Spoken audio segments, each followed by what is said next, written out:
जयमसी आज 14 मे 2021 तदनुसार 31 वैशाख 2078 शुक्रबार। आज हामी माथिल्लो कोठाबाट हेर्नेछौँ। आजको शीर्षक छ येशूमा रहेको परिचय। आज हामी परमेश्वरको वचन गलाती 3को 23 देखि 29 सम्म पाठ गर्नेछौँ। तर विश्वास आउन अघि हामी व्यवस्थाको बसमा थियौँ र विश्वास प्रकट नभएसम्म हामी थुनिएका थियौँ। विश्वासद्वारा हामी धर्मी ठहरिन सकौँ भनेर व्यवस्थालाई हाम्रो संरक्षक भई हामीलाई ख्रिस्टसम्म डोर्याउने जिम्मा दिइयो। तर अब विश्वास आएको हुनाले अब उपरान्त हामी संरक्षकको अधीनमा छैनौँ, किनकि विश्वासद्वारा तिमीहरू सबै ख्रिस्ट येशूमा परमेश्वरका सन्तान हौ। किनकि तिमीहरू मध्ये जतिको ख्रिस्टमा बप्तिस्मा भयो तिमीहरू सबैले ख्रिस्टलाई धारण गरेका छौ। अब न त यहुदी न ग्रीक न कमारा छ न फुक्का न त पुरुष न स्त्री छ, किनभने ख्रिस्ट येशूमा तिमीहरू सबै एउटै हौ। यदि तिमीहरू ख्रिस्टका हौ भने त तिमीहरू अब्राहमका सन्तान हौ र प्रतिज्ञा बमोजिम उत्तराधिकारीहरू हौ। आमेन। गलाती 3को 26लाई लेखिका यहाँ जोड दिनुहुन्छ, किनकि विश्वासद्वारा तिमीहरू सबै ख्रिस्ट येशूमा परमेश्वरका सन्तान हौ। आमेन। लेखिका आफ्नो अनुभव र विचारलाई यहाँ यसरी प्रस्तुत गर्नुहुन्छ।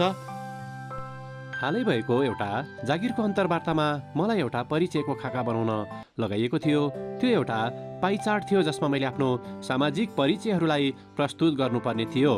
जब मैले उक्त गोलाकार चित्रलाई कोरेँ तब मैले कसरी मेरो लैङ्गिकता, जात, सामाजिक, आर्थिक अवस्था, पढाइ, धर्म, देश, उमेर, पारिवारिक र शारीरिक अवस्थाले मलाई एउटा आकार दिँदै म को हुँ भन्ने कुराको ज्ञान दिएको रहेछ भनी थाहा गर्न सकेँ।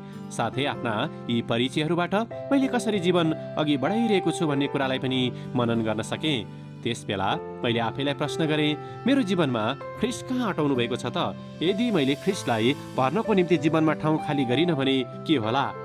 मलाई लाग्दछ कि हामीले हाम्रा सामाजिक परिचयहरूलाई नकार्न मिल्दैन, किनकि पावलले पनि आफू यहुदी वा विदेशी, पुरुष या महिला भन्ने कुरालाई नकारेका थिएनन्। उनले सामान्य रूपमा हामी जुनसुकै अवस्थाबाट आए तापनि वा जस्तो सुकै सामाजिक परिचय भए तापनि हामी सबै परमेश्वरका सन्तानहरू हौँ भनेर स्वीकार्न जरुरी रहेको छ भनी उदाहरण दिएका थिए।